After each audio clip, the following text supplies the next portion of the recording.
ሰላም የጂኤምኤም ተመልካቾቻችን ከቤታሾው እንግዲህ የቤተሰብ ፕሮግራማችን ተጀምሯል። አዘጋጅና አቅራቢ ቤቴል ታምራት ነኝ። የዛሬው ፕሮግራማችን እንግዲህ በተለያዩ ቤተሰብ ነክ ጉዳዮች ላይ እንነጋገራለን። እንግዲህ ይዤላችሁ ቀርብ ያለው አብራችሁ እንድትቆዩ በአክብሮት ጋበዝኩኝ። ተመልካቾች እንግዲህ የዛሬ እንግዳይ በተለምዶ ፓስተር ጄሪ ነው የምትባለው። ዋናው ስሟ ግን ፓስተር ሰላም ናት። በዘጸአት አፖስቶሊክ ሪፎርሜሽን ቤተክርስቲያን ውስጥ በመጋቢነት ታገለግላለች። እንደገና ደግሞ የቤተሰብና የጋብቻ አማካሪ ነች። ከሷ ጋር ቆይታ እናደርጋለን። እንኳን በሰላም መጣሽ። እንኳን ደህና ቆየሽ። አመሰግናለሁ። እስኪ ስለ ራስሽ ለተመልካቾች ስለ ስምሽና ስለ አገልግሎትሽ ትንሽ ብያለሁ። አንቺ ደግሞ በደንብ ንገሪያቸው ባክሽ፣ ተዋወቂ። ቤትዬ፣ እኔም በጣም ደስ ብሎኛል እንግዳሽ አድርገሽ ስለጋበዝሽኝ። እግዚአብሔር አብዝቶ ይባርክሽ። ስሜ ፓስተር ሰላም ወይም ፓስተር ጄሪ ይባላል። ባለትዳር ነኝ፣ እንዲሁም ደግሞ የሁለት ልጆች እናት ነኝ። የማገለግለው በዘጸአት አፖስቶሊክ ሪፎርሜሽን ቤተክርስቲያን ውስጥ በመጋቢነት አገለግላለሁ። እንዲሁም ደግሞ በቤተሰብ አገልግሎት ውስጥ በማማከር ከጋብቻ ጋር በተገናኘ አገለግላለሁ። በጣም ደስ ይላል። አመሰግናለሁ። ሁሌ ልታወቅሽም እፈልጋለሁ። ብዙ ትምህርቶችሽን እከታተላለሁና ደስ ብሎኛል ስላየሁሽ፣ ዛሬ ስላገኘሁሽ። ቴንክ ዩ ሶ ማች። እንግዲህ ወደ ጥያቄያችን ስንገባ በቅድመ ጋብቻ ምርጫ ላይ የምናነሳቸው ሀሳቦች ሊኖሩ ይገባልና ብዙ መስፈርቶች ይኖሩታል። ሰው ጋብቻ ውስጥ ከመግባቱ በፊት ይሄ ቢኖራት ይላል ወንዱ፣ ሴቷም ደግሞ እንደዚህ ቢኖረው ደስ ይለኛል ብለው ምርጫ ያበጃሉ። የሆነ ምርጫ ያ ግን እንዴት ነው? የሆነ ልኬት ያስቀምጣሉና ብዙ ጊዜ ደግሞ ያንን ልኬት እንዳሰቡት ላያገኙት ይችላሉ። እና ግን አንቺ ልኬት ብለሽ የምትይው እንደ መጽሐፍ ቅዱስ ምን መሆን አለበት? ምንስ ይዘው ይግቡ ማለት የራሳቸው ምርጫ እንዳለ ሆኖ ግን እንደ እግዚአብሔር ፈቃድና እንደ መጽሐፍ ቅዱስ ደግሞ ልኬት ብለሽ የምትይው ነገር ምንድን ነው? እንግዲህ ጋብቻን በተመለከተ ስንነጋገር ነገሩ ያው ከጮኝነት ይጀምራል። ሰዎች ደግሞ ለማጨት ሲያስቡ የተለያየ አይነት የራሳቸው የሆነ ቅድመ ሁኔታዎች አላቸው። ማንኛውም ሰው በጌታ ይሁንም ያልሆነም ሰው የራሱ የሆነ መስፈርቶች አሉት። ይሄ ይሁን የሚላቸው እነዚህ መስፈርቶች ያገቡ ሰዎችን ሰብስበን እንደው ብንጠይቅ ኢንተርቪው ብናረጋቸው ሁሉ 100% ያሰብኩት ሰው ተሳክቷል የሚል ያለ አይመስለኝም። እንደዛ ስለማይሆን ማለት ነው። አብዛኛው ጊዜ እንደዛ አይሆንም እና የሆነ ያህሉ ይሳካል። አንዳንዶቹ ነገሮች ደግሞ ኮምፕሮማይዝ አድርገን እናልፋቸዋለን። በእርግጥም ደግሞ አልፈን ስናስብ ምን ሆኜ ነበር ግን እንደዚህ ያሰብኩት የምንለው የሚያስቁም ደግሞ መስፈርቶች ኖረውን ያውቃል። የሌላ አይነት ነገር ምናልባት ካየናቸው ፊልሞች ከሆነ ነገር ተነስተን እዚህ ግባ የማይባል ካለፈ በኋላ አይደል ከእድሜ ጋር አብረሽ ማቾር ስታደርጊ ህይወት ሲገባሽ ትዳር ውስጥ ገብተሽ ወይ ጉድ እንዲህ ብዬ እኮ አስብ ነበር ብለን ለጨዋታ ለሳቅ ልናነሳቸው እንችላለን። ግን ደግሞ ቁም ነገርም ሆነው ኦኬ ይሄኛው ካለ ይሄኛው የምንላቸውም ነገሮች መኖር አለባቸው። አንዳንዴ በጣም እዛ ጋር ስትሪክትሊ እነዚህ ነገሮች እየተከታተልን ብዙ ሰው ገጥሞኝም ያውቃል። ያንን እየጠበቀ ቼክ ሊስት ይዞ ቲክ እንደሚደረግ አይነት ነገር ይሄ እኮ ይቀራል ይሄ ያለው ግን ይሄኛው እያለ ጊዜውን የሚያሳልፍ የመጣን በረከት የሚያሳልፍ አለና አንዳንዴ ቆም ብሎ ማሰብ ያስፈልጋል። ባይ ዘ ዌይ ከዚህ ከምርጫ ጋር አብረን ካነሳን የግሩፕ ክራይቴሪያም አለ። አንዳንዴ ደግሞ እንደዚህ ማጋጥሞኝ ያውቃል። በግሩፕ የሚኖር ይመስል ነገር እከሌ እኮ እንዲህ ያለኝ እንደዚህ ወይ ጠየቀኝ ወይ ከዛ በዲስከሽኑ ይሆናል አይሆንም ቼክ ሊስቱን ቲክና ኤክስ የሚያደርገው ቡድኑ ነውና ባይ ዘ ዌይ በጣም እንደዚህ ነገር አይቻለሁ። ለጮኝነት አልፎም ለትዳር የሚደርሱ ቤቶች በጓደኛሞች አስተያየት ያለ እውቀት በሆነ ንግግር ምክንያቱም አንዲት ሴት እንዴት ነው ብላ ጓደኛዋ ብትጠይቃት ስለራሷ ያላት አመለካከት ማለት ለራሴ ብላ የምታስበው ወንድ አለ የሆነ ወንድ የምታስተያየው ያን ሰው ነው። ግን እኮ የምታገባው እሷ አይደለችም።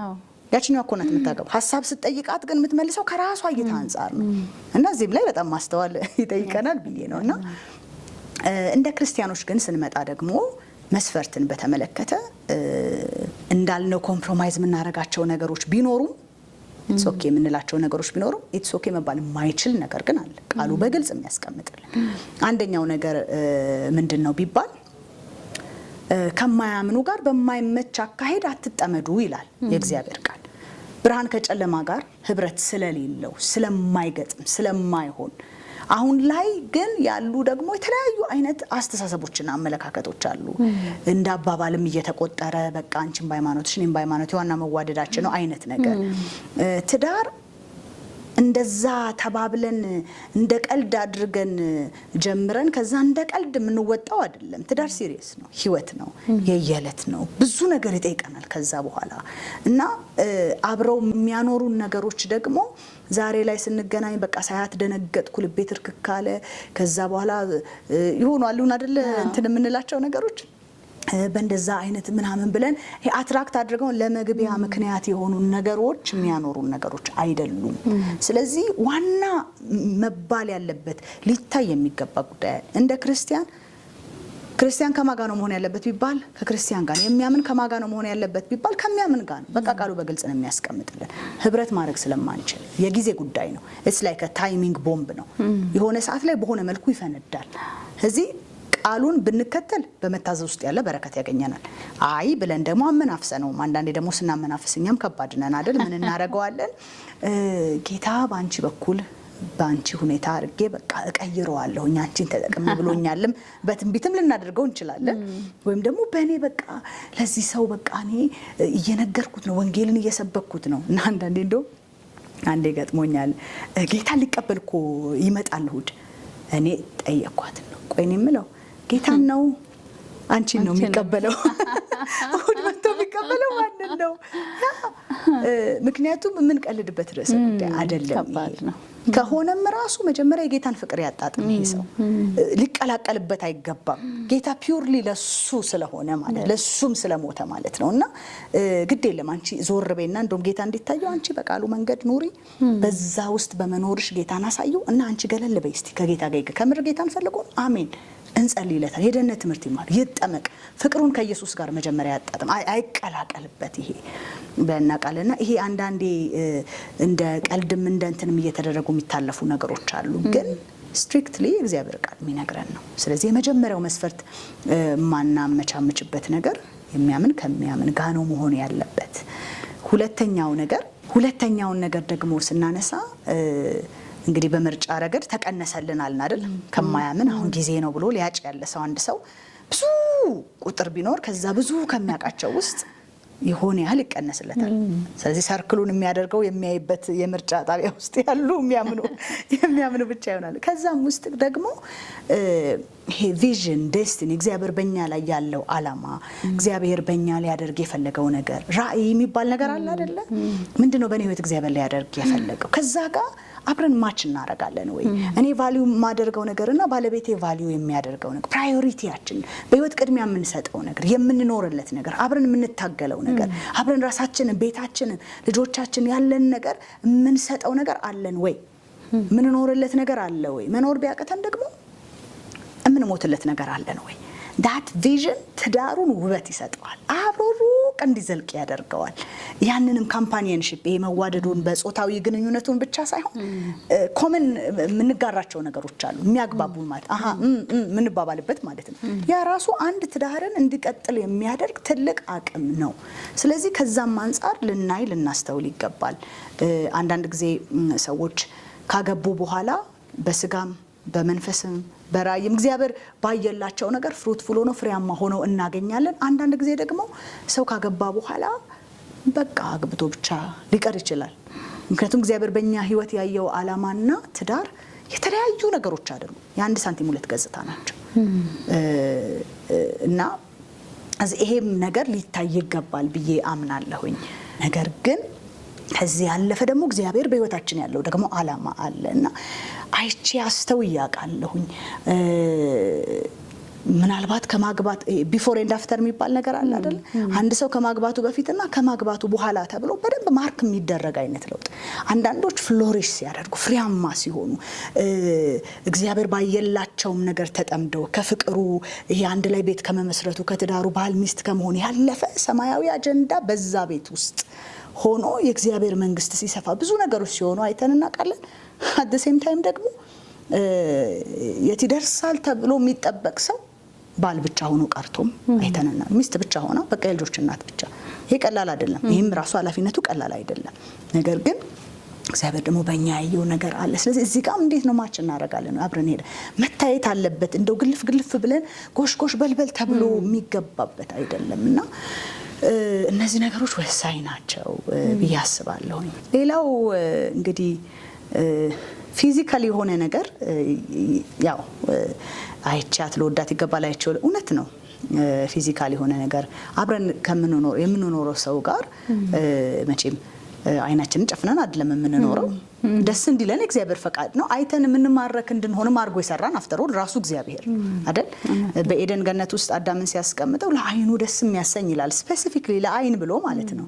እንደዛ ስለሰራን እግዚአብሔር በቃ ዝም ብለሽ ግቢ ብሎ ስሜታችንን የሚጫን አምላክ አይደለም። እግዚአብሔር ፈቃዳችንን ሪስፔክት ያደርጋል። ግን ደግሞ አሁን ላይ እያየን ስንመጣ ደግሞ በጣም የሚያሰጉም ነገሮች አሉ። አይቶ መማረክ፣ አይቶ ደስ መሰኘት አሪፍ ቢሆንም ግን መጽሐፍ ቅዱስ ሲናገር ምን ይላል?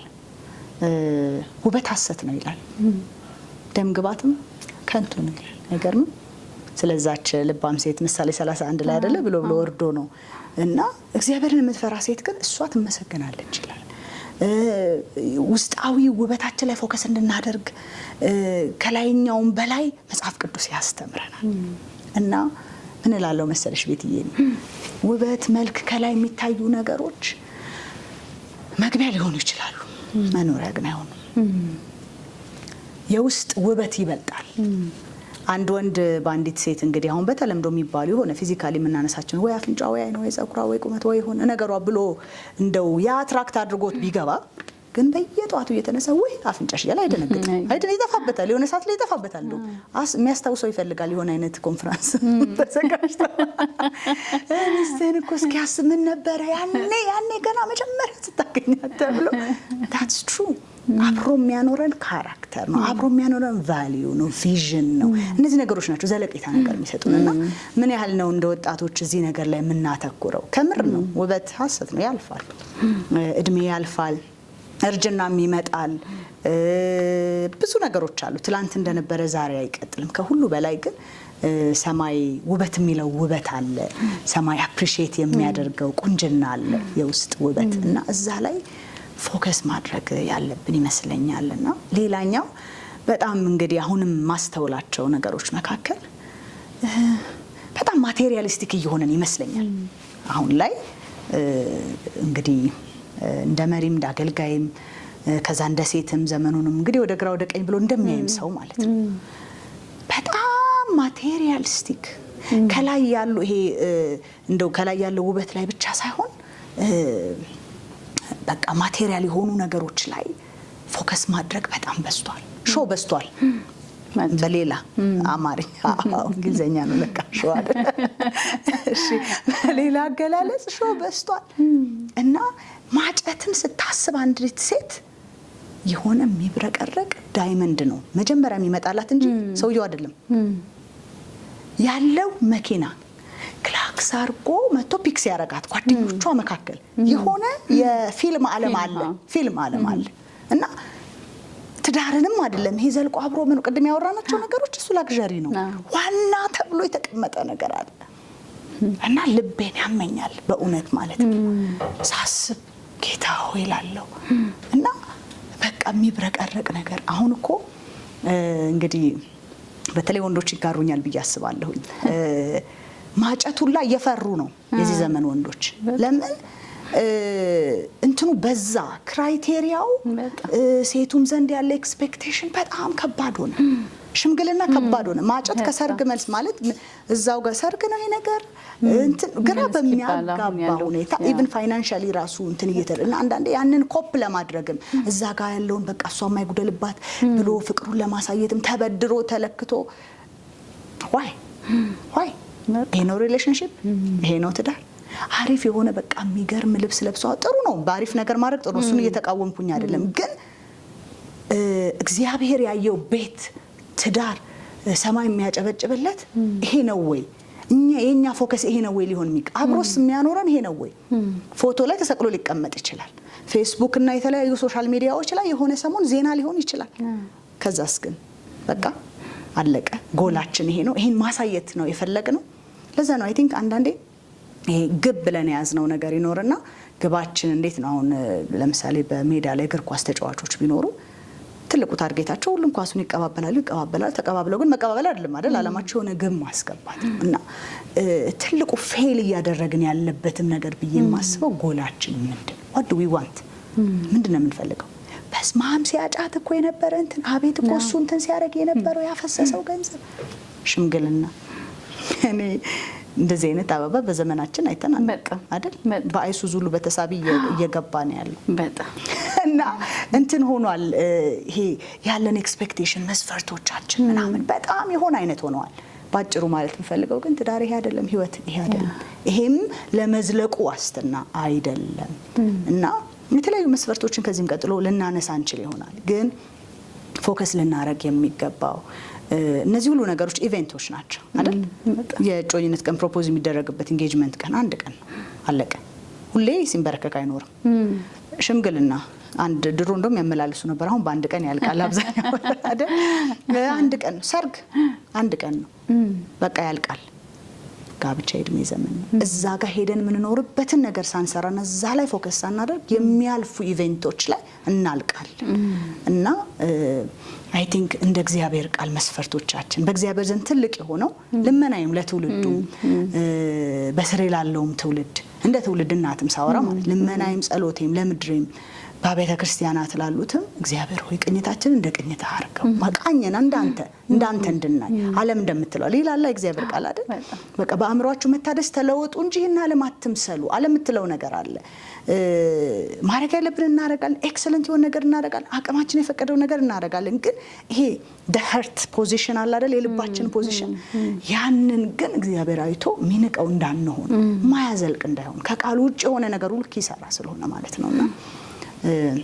ወሳኝ የምንላቸው ኮምፕሮማይዝ ልናደርጋቸው የማይገቡ ጉዳዮች አሉ አንዳንዶቹ ነገሮች ግን እነዚህን በተሟላ ሁኔታ ሆኖ ኦኬ ምንላቸው ነገሮች ይኖራሉ አንዳንድ ሰው በዚህ ምክንያት ያው ረጅም ጊዜ ዘመኑን የሚፈጅ ስላለ ያልተሟላም ይያለ ማለት ነውና የትኞቹ ናቸው የኔ ዋና ነገሮች ብለን ማየት ያስፈልጋል ብዙዎቹን እንግዲህ ቀጥሎ ማንሳት የሚቻሉ ነገሮች ይኖራሉ በጣም ነው የገለጽሽው የልቤን ነው የገለጽሽውና በጣም ደስ ይላል አመሰግናለሁ ቅዱስናን በተመለከተ ደግሞ ከጋብቻ በፊት መሳሳምን ግንኙነት ማድረግን እንደ ኖርማል የሚቆጠርበት ጊዜ ላይ ነው ያለነው በአንድ ጊዜ 2-3 ጓደኛ መያዝ እንደገና ደግሞ ማማረጥ ወንዶች ሴቶች ደግሞ ወንዶችን ሲጎዱ ምናየው ነገር ሆኗል በአሁኑ ሰዓት ከቅድስና አንፃር አንቺ ትውልድ ላይ ምን ይሰራ ብለሽ ታያለሽ እስኪ ይሄን ነገር አንዳንዴ እንዴ ካላወቁሽማ ካላየውሽማ እሷም እንደዚሁ የሚባልበት ነገር ላይ ደርሰናል እንግዲህ በአሁኑ ሰዓትና የእግዚአብሔር ቃልስ ምንድነው የሚለን ትውልዱ እንዴት ነው እየሄደ ያለው እዚህ ነገር ላይ እስኪ አንዳንዴ ይሄንን ነገር ያላደረገ ምንም እንደማያውቅ እንደ ዘመኑ ቋንቋ ብንጠቀም እንደ ፋራ እንደ ሞኝ ምናምን እንደዚህ ነገር እየተቆጠረ ነውና እንደዛ ላለመቆጠር ደግሞ በይሉኝታ የማይሆን ነገር ውስጥም እየተገባ ስለሆነ እስኪ ምን ትያለሽ ስለዚህ ክርስቲያኖች የህይወታችን ማዕከላዊ ርዕሰ ጉዳይ ሊያሳስበን የሚገባ ልንኖርበት የሚገባ ልንነጋገርበትም ልንማርበትም የሚገባ ጉዳይ ነው ብዬ ነው የማምነው ቅድስና የተለያዩ ዘመን አመጣሽ አመለካከቶች አስተምሮች ያው ዛሬ ምንም ችግር የለው ማንንም ተነስቶ ሶሻል ሚዲያ ላይ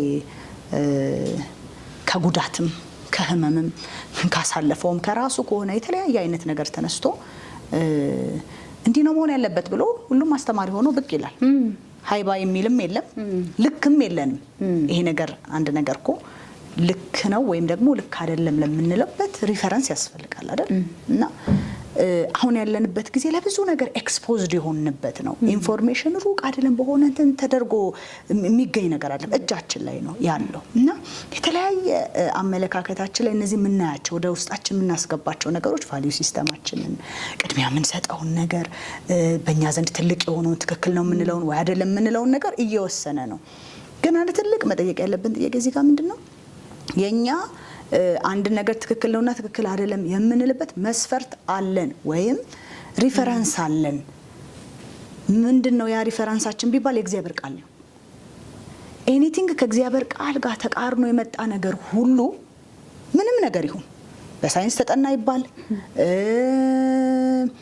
ዘመኑ የሚለው ነው ይባል እንደ ድሮ አይደለም እንዳልሹ ስልጣኔ ይባል አራዳነት ይባል ምንም ሆኖ ይምጣ ምንም ልብስ ከላይ ይልበስ ከእግዚአብሔር ቃል ተቃራኒ የሆነ ነገር ሁሉ ሞት እንጂ ህይወት የለበትም። በቃ አለቀ። የእግዚአብሔር ቃል ነው የኛ ሪፈረንስ። ትክክል ነው ትክክል ዶክተር ከሌ ፒኤችዲ ምናምን ስለሆነ አይደለም ተናጋሪው ወይ ደግሞ በጣም ኃይለኛ ኦራተር ስለሆነች አይደለም ቀለጣጥፋ የሆነ ነገር ስላለች አይደለም። የእውነት ስታንዳርዳችን የእግዚአብሔር ቃል ነው። እዛ ጋር ይመስለኛል የተላለፍ ነው እና ቅድስናንም በተመለከተ ስናወራ ቤትዬ ብዙ ጊዜ ይሄንን ከወጣቶች አንፃር እናነሳዋለን። ተገቢ ነው። ግን ቅድስና ልክ ስናገባ ግራጁዌት የምናደርግበት ርዕሰ ጉዳይ አይደለም። ቅድስና የህይወት ዘመን ጀርኒ ነው። በቃ ምንድነው ያለው እግዚአብሔር ራሱ ሙሴን አለው የእስራኤልን ህዝብ ሰብስብልኝ ከዛ እንዲበላቸዋል እኔ አምላካችሁ እግዚአብሔር ቅዱስ ነኝና እናንተም ቅዱሳን ሁኑ። አይገርምም? ማለት እናንተ የኔ ናችሁ እያለ ነው እግዚአብሔር። የኔ ናችሁ፣ የኔ ህዝብ ናችሁ፣ ከአሕዛብ መካከል የተለያችሁ ናችሁ እና የኔ ከመሆናችሁ ጋር ተገናኝቶ ደግሞ አንድ የሚጠበቅባችሁ ነገር አለ። ምን? እኔ ቅዱስ እንደሆንኩ እናንተም ቅዱሳን እንድትሆኑ። ይሄ የአባታችን ባህሪ ነው፣ የእግዚአብሔር ባህሪ ነው ቅድስና። እግዚአብሔር ቅዱስ አምላክ ነው። ጴጥሮስም በመልእክቱ ላይ ይህንኑ ሐሳብ ኮት አድርጎ ከብሉይ ኪዳን ላይ አንስቶ ሲናገር እናያለን። እኔ ቅዱስ እንደሆንኩ እናንተም ቅዱሳን ሁኑ ተብሎ እንደተጻፈ እንደዚህ ተብሏልና እንግዲህ በኑሯችሁ ሁሉ ቅዱሳን። በእርግጥ ነው ሴክሹዋል ፒዩሪቲ አንዱ የቅድስና አንዱ ፓርት ነው። ዘርፈ ብዙ በሆነ ሁኔታ ግን ስለ ቅድስና በተለይ በዚህ ዘመን ልናወራ ልናስብ እንዴት ነኝ ማለት ያለብን ጊዜ ነው ብዬ አምናለሁ። ብዙም ደግሞ ርዕሰ ጉዳዩ ሲነሳም አይሰማም፣ ቢነሳም ይረብሸናል፣ ደስ አይለንም። አሜን ጌታ ተናገረኝ ዛሬ አይባልበትም። እውነት ነው አይደል? ብዙም ያስደስት ስብከት አይደለም ርዕሱ ከተነሳ ራሱ ማለት ነው። አንቺ ወዳልሽኝ ነገር ደግሞ አሁን ያወራንበት እንዳለ ነው። ደግሞ ከወጣቶች አንፃር ሪሌሽንሺፕ ውስጥ እጮኝነት ውስጥ ደግሞ ሲመጣ እኔ ነገሩ ከየት ይጀምራል ብዬ አምናለሁ። ይሄን ነገር አርግ አታርግ እንዳትነካ ንካ ከሚል ዱስ ኤንድ ዶንትስ አይደለም መጀመር ያለበት ብዬ አምናለሁ። ለምንድን ነው የምንቀደሰው? ለምን? በጣም ወሳኝ ጥያቄ ነው። ምንም የህይወት የምናልፍባቸው ነገሮች ውስጥ የሆነ ነገር እግዚአብሔር ቃል አርጉ ሲለን እግዚአብሔር ሲያስተምረን በቃሉ ሲመክረንና ዳይሬክሽን ሲሰጠን ለምን ነው እግዚአብሔር ያለው የሚለውን መመለስ ያን ነገር እንድናደርገው አቅም ይሰጠናል ብዬ አስባለሁ። ለምንድን ነው መቀደስ ያለብን? ዋይ እውነት ነው። የመጀመሪያው ነገር ቅድም ያልኩት ነው። እግዚአብሔር ቅዱስ ስለሆነ ለቅድስና ስለተጠራ ውጡ ከመካከላቸው ተለዩ ይላል እግዚአብሔር ቃል አይደል? ይጠበቅብናል። በቃ ሁሉ እንደሚሆን ባይደውይ ሁሉ እንደሚሆን የመሆን ግዴታ የለብንም። ቅድም እንዳልሽው ማለት ነው። አንዳንድ እንደዛ ይመስላል አይደል? የሆነ ፒር ግሩፓችን በሙሉ የሚሆነው ነገር ስላለ ልክ በብዙ እብዶች መካከል የተገኘ አንድ ጤነኛ እብድ እንደሚባል ማለት ነው። አንዳንዴ እንደዛ ይሆናል። አብዛኛው ሲሆነው ቆም ብሎ ለምን እንደማረገው ሰው ሁሉ አረገው እሺ እኔ ለምን እንደማረገው ማለትም ጥሩ ነው። ምንም የህይወት ጎዳና ላይ ማለት ነው። ምክንያቱም ሰው ሁሉ እንደዚህ የሚሄድ ከሆነና ትክክለኛው መንገድ ደግሞ እንደዚህ ከሆነ መታጠፍ ነው ያለብኝ እንጂ ግዴታ የማጆሪቲው ጎሽ ለመባል ይሄ በቃ ዙሪያው ላይ ያለውን ይሄ ዙሪያውን ለመምሰል ብለን አብዛኛው ነገር እሱ ነው የሚገለን ባይደውይ እና ሌሎቹ ታዲያ በቃ እንዳልሽ ወይ ተሳስመው ወይ እዛ ጋር ያለውን ነገር ሲያወሩ እንደ እንትንም እንደ ግሩፕም ሲወራ አንተስ አንቺስ ሲባል እኔስ ምን እላለሁ አይነትም እኮ ነው አንዳንዱ ነገር እየገባንም የእግዚአብሔር ቃል ምን እንደሚል ማለት እድሜ አለ፣ ወጣትነት አለ ብዙ ነገሮች። ግን ለምንን ስንመልስ የመጀመሪያው እንዳልነው እግዚአብሔር እንደዛ እንድንሆን መጠበቁ እንዳለ ሆኖ በትልቁ ግን እኔ አስምሬ ጌታ ቢረዳንና ብናይ አይኖቻችን ቢገፍ ዛሬም እንግዲህ ይህንን ፕሮግራም እየተመለከቱም ያሉ ወንዶችም ሴቶችም ጌታ እኛን ሲወደን ጌታ እኛን እንደሚወደንም ሲገልጥልን ሩቅ ሆኖ ወዳችኋለሁ ብሎ ከሰማይ በትልቅ ስፒከር አይደለም የነገረን። ወደደን። ከዛ ምን አረገ? ክብሩን ጣለ፣ መጣ፣ በሰው መልክ ተገኘ፣ የባሪያን መልክ ያዘ፣ ራሱን ባዶ አደረገ፣ ወረደ፣ ፕራክቲካሊ ያሳየን። ለመስቀል ሞት ብቻ አይደለም ያውም ለመስቀል ሞት እንኳን የታዘዘ ሆነ። ምን ሆኖ ቢባል እኔን ወዶ ነው አንቺን ወዶ እኮ እኛን ወዶ እኮ ያንን የሆነው እና ለኛ የተገባውን ነገር እሱ ወሰደው አይደል? የበደላችንን ተግሳጽ እኮ ነው የኛ በሱ ላይ አኖረ ይላል እግዚአብሔር ቃል። እኔ ልከፍል የሚገባውን የኃጢአቴን ዋጋ በሙሉ አጠፍጥፎ ጌታ ኢየሱስ ክርስቶስ ወሰደው። ጻድቅ ሆኖ ሳለ በአፉን ከን ሳይገኝበት ቅዱሱ የእግዚአብሔር ልጅ የተባለ የኛን በደል ኃጢአት በሙሉ ተሸከመ ወሰደ። ህይወቱን ነው የሰጠን ጌታ ኢየሱስ። ሃይማኖት አይደለም የሰጠን፣ ሃይማኖት መስርቶ አይደለም፣ የጴንጤ ሃይማኖት መስራች አይደለም ጌታ ኢየሱስ። ጌታ ኢየሱስ ህይወቱን ነው የሰጠን አይደል? ህይወት እንዲሆንላቸው ደግሞ እንዲበዛላቸው መጣው ነው ያለው እኮ ሌላ ነገር አይደለም። እና ታዲያ ህይወቱን ለሰጠን ጌታ የምንመልሰው ምላሽ ጴንጤ መሆን ነው? የምንሰጠው ምላሽ ምንድነው? ህይወቱን ለሰጠ ምንድነው ለምላሽ የሚሰጠው ቢባል ህይወት ነው የሚሰጠው። ሌላ መዝሙር ነው የሚሰጠው፣ ጸሎት ነው የሚሰጠው፣ የሆኑ የሃይማኖት ስርዓቶች ነው የሚሰጠው። ቅድስናን በዚህ መነጽር አይተን አይ ላቭ ዩ ቱ ጌታ ወይ ምንልበት አድርገን እኔም እወድሃለሁ። ማልገባ ቦታ ላይ የምገኘው የማይገባ ቦታ ላይ የማልገኘው ወይም ኃጢአትን እምቢ የምለው ለዚህ አልገኝም ነው የምለው because I love you እወድሃለሁ እንድታዘን አልፈልግም። አይታኝ ፈከክ እንድትል ፈልጋለሁ። ይህ ሁሉ ያልፋል። ባይ ዘ ዌይ የእጮኝነት ጊዜም ያልፋል። ዘላለም እጮኛሞች እኮ አይኮንም። ትዳር የሚባል ይመጣል። በቃ ጥቂት ጊዜ ናት። ታታግል ይሆናል። እኔ በህይወቴ ቅድሚያ የምሰጠው አካል ቀና ብዬ ማየው አምላክ አለ። የህይወቴ ማዕከል ይሆናል።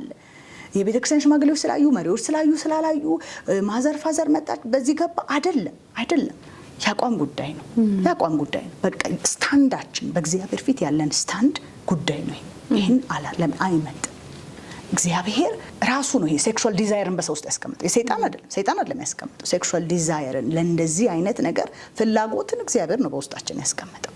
ያ ግን የትና መቼ ነው አፕላይድ እንዲሁም ብሎ እግዚአብሔር ያሰበውና እንዴት አድርጎ ነው ያደረገው ቢባል በግልጽ መጽሐፍ ቅዱስ ይነግረናል አይደል? መጋባት በሁሉ ዘንድ ክቡር፣ መጋባት አይናቅ ነው የሚለው እግዚአብሔር ቃል። ባይደው ክቡር ይሁን ነው የሚለው። መኝታው ንጹህ ይሁን። መኝታው ሲል ስፔሲፊክሊ ስለዚህ ጉዳይ ነው እየተናገረ ያለው። ስለ ሴክሹዋል ኢንቲሜሲ ነው እየተናገረ ያለው እና ምንድነው ንጹህ ነው። በምን ኮንቴክስት ውስጥ ቢባል በሜሬጅ ኮንቴክስት ውስጥ ነው፣ በጋብቻ ውስጥ ነው።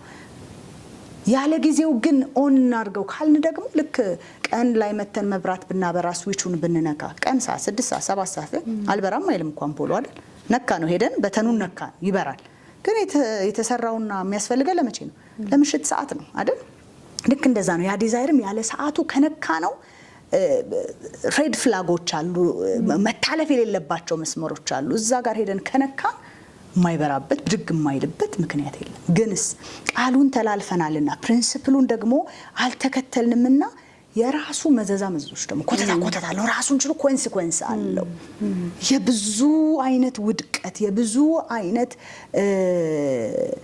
ሰላም ማጣት፣ ረፍት ማጣት በእግዚአብሔር ፊት እንኳን ራሳችንን ቫልዩአችንን ኢቭን ለሪሌሽንሺፑ ራሱ አንዳንዶች እንደውም አንዳንዶች እስቲ በቃ እንደምትወጂኝ ከሆነ ነገ እኮ እንጋባለን ራስሽን ካልሰጥ በምን እንትን እላለሁኝ ምናምን ኖ አይደለም። ዛሬ በቀላሉ እንዲህ ካገኘኋት ላይክ አፕሊኬሽኑ ጋር ሲመጣ ውጤቱ ጋር ሲመጣ እንዴ በቀላሉ እንዲህ ኮነች እኮ እቺ ልጅ ማለት ለማንም ሰው እንዲህ ናት እንዴ እንደውም ለመናቅ እንደውም ቫልዩን ለማሳነስ በር መክፈቻ ነው። እኔ እኮ እሱ ለመያዝ ብዬ ወደ ሌላ ሴት እንዳይሄድብኝ ወደ ሌላ ሴት የመሄድ አቅም ካለው እዚህ ጋር ይሄ ስለተደረገ አይያዝም። መጀመሪያ የህይወት ጉዳይ ነው መታየት ያለበት። እንደውም ደህና ነው ወይ በጌታ ነው ወይ ህይወቱ እንዴት ነው እየበረታ ነው ተብሎ ነው ቼክ የሚደረግ። በዚህ አይያዝም። በዚህ የተያዘ በእንዲህ አይነት ነገር ይወጣል ተይዞም ከሆነ ማለት ነው። it's a matter of time። ስለዚህ ምንድነው እያልኩ ያለሁት ቢባል በቃ ለጌታ የምንሰጠው የፍቅር ምላሽ ነው። ይሄን እናርግ ስለሚያውቅ እኮ ነው እግዚአብሔር አንዳንድ ነገር በዚህ ጋር ነው የሚኬደው ብሎ መስመር ሲያሰምርልን በረከቱ ማፍራቱ መለምለሙ ያለው በዛ ጋር ስለሆነ ያሳየናል። ህይወት ግን ደግሞ የምርጫ ጉዳይ ነው እና ልንማርም ልናይም ይገባናል በእነዚህ ጉዳዮች ላይ ለምን የሚለው ብዙ መልስ ነው ያለው። አሁን ያው ሁሉን አውርተን ስለማንጨርሰው ነውና አይ ቲንክ ይበቃል መሰለኝ። አመሰግናለሁ ፓስተር። እውነት በጣም ከበቂ በላይ ነው የተናገርሽው፣ ትምህርት የሚሰጥ ነው እና በጣም አመሰግናለሁ። ብዙዎች ትምህርት እንደወሰዱ ተስፋ አደርጋለሁ። ተመልካቾቻችን የዛሬው ፕሮግራማችን በዚህ አብቅቷል። ሳምንት አላለቀም፣ የዛሬው አላለቀም። ሳምንት ደግሞ በቀጣይ እንገናኛለን። እስከዛው ሰላም ሁኑ።